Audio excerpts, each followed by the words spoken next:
Hi, this is Nat and I've been thinking a lot about bugbears with games. While working on my Zombies Need to Die video, I started thinking of more and more things in games and gaming that annoyed me. Some of them small and pretty unimportant, some of them huge and really in need of attention. They won't all fit into one video, and they're in no particular order at all. So, here we go. This is only part 1 of Dinoslippers' utterly subjective problems with gaming. Invisible walls. I think they're pretty damn immersion breaking. Walking up to an area to discover no, you can't go there. It's frustrating. It's infuriating.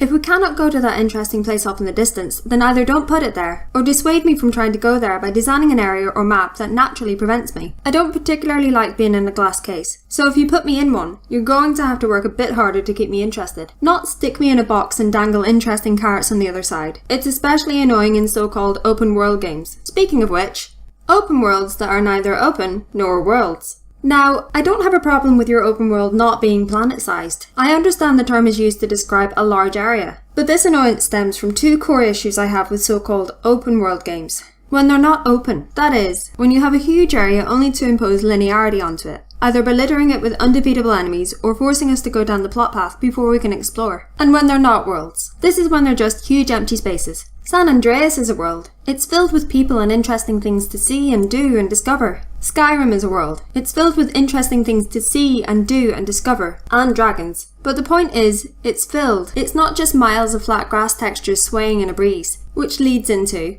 bad textures or poor texture quality. Because if you're going to fill your world with grass, or rocks, or sheets of metal, you don't want them to actually look good, do you? No, it would make more sense to litter your game with jarring flat scenery which I can't help but stare at. I try to look away, but the glassy rocks and sinister uncanny grass haunts me. Often, to the degree I forget what I'm supposed to be doing, and become a texture detective hunting for the clues to where it all went wrong. Zombies, and a lack of enemy diversity. Imagine, if you will, a blank page. There is nothing written on it, nothing drawn there. It's clear and filled with potential. That is every game before it is made. It is pure potential. Anything could be done with that page. Any ideas could be put onto it. It could be anything, and instead it's zombies. It's almost always zombies. Even when it's not zombies, they'll find a way to make them into zombies.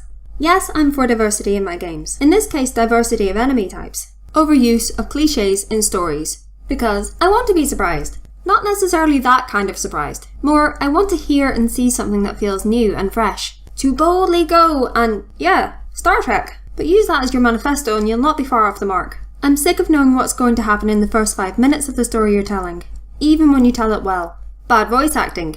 And that's because you don't always tell it well. I'm not averse to reading. I think a lot of people feel the same. In games like Lost Odyssey and the recent spate of collectathons, where you gather all the letters or notes scattered around an area because reasons. If we look at the continued love for classic RPGs, with their reams of pop-up text boxes, or games like the Legend of Zelda series, there are alternatives to bad voice acting, like no voice acting. Games are a primarily visual medium, and although you can add to them with wonderful audio, it does not mean that you have to.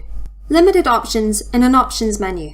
I know this doesn't bother most people, but when I play something, especially on PC, I want to tinker. For me, that's the benefit of PC gaming. I can play almost anything I want, the way I want to play it. I can decide the method of control and play around with pages of graphics and audio choices to create the perfect gaming experience. But then, some games don't include these options. I know these options exist. You use them to make your game. Don't hide them in your games file, so I either have to play the exact way you decided or hunt through folders. This is a bigger problem than many people realise though. PCs are not a unified platform. There are hundreds, thousands of different setups. Everyone who owns a Wii U owns a Wii U that plays Wii U games, optimised for that Wii U, which is the same Wii U that everyone else who owns a Wii U owns. My PC is not the same as the developer's test units. My uses of it are not the same as yours. PC gaming is an amorphous blob of different pieces jumbled together, and that's why we need options in our options menus. Cutscenes.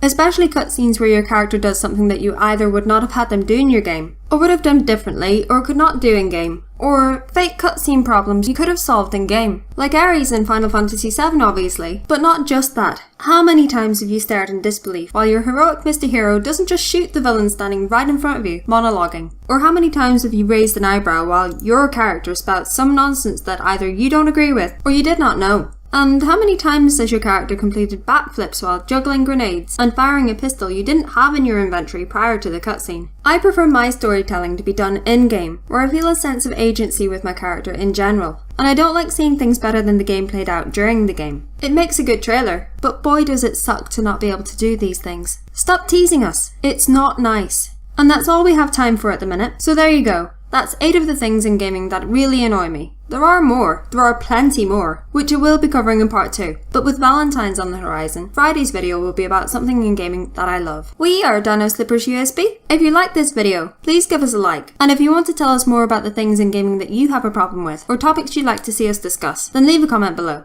And if you really like this video, then click subscribe and check out our other videos.